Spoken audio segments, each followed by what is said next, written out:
Je suis Alain Bergogneau, j'ai été inspecteur général de l'éducation nationale, chargé notamment de l'éducation civique dans les années 2000-2015.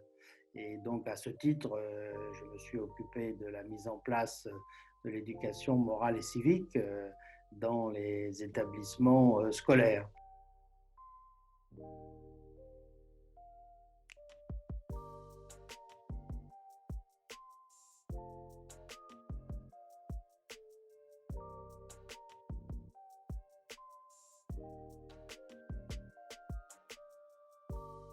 Les événements actuels montrent que c'est évidemment quelque chose d'important parce que l'école a dans ses fonctions la mission d'éduquer les enfants de l'école primaire jusqu'au lycée à la vie dans la cité. Et donc les programmes d'éducation civique sont anciens, mais ils ont été vraiment rénovés dans les années 2010, parce que désormais, il y a une éducation morale et civique de l'école primaire jusqu'au lycée.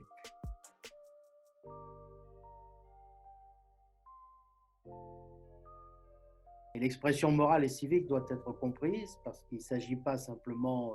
d'étudier des institutions, même si les savoirs sont importants, savoir comment la société française est organisée politiquement et qu'est-ce que cela veut dire d'être citoyen, mais il faut aussi former au jugement moral, c'est-à-dire à la réflexion des enfants par rapport aux problèmes qui se posent dans la vie, dans l'école, dans la ville,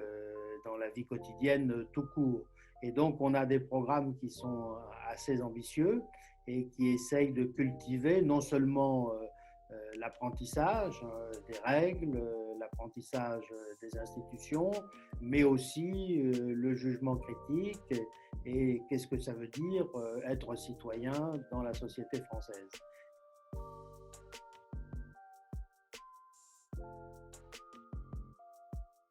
L'Observatoire de la laïcité a accordé beaucoup d'importance à cette mise en place à partir de 2015 de l'éducation morale et civique, parce qu'elle concerne tous les établissements, de l'école primaire jusqu'au lycée.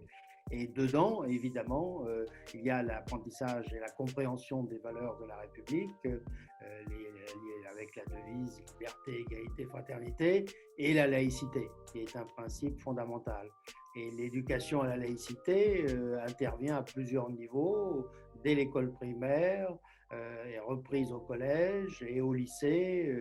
elle est prise en compte de manière importante, notamment dans le programme des classes terminales. Donc la question, c'est que cet enseignement, il faut qu'il soit effectif et il faut évidemment que les enseignants soient bien formés, à la fois dans la formation initiale et dans la formation continue. Et c'est un des soucis, évidemment, de l'éducation nationale. Et l'Observatoire de laïcité accorde une grande importance à cette éducation, qui n'est pas d'ailleurs simplement réservée à un petit horaire d'une heure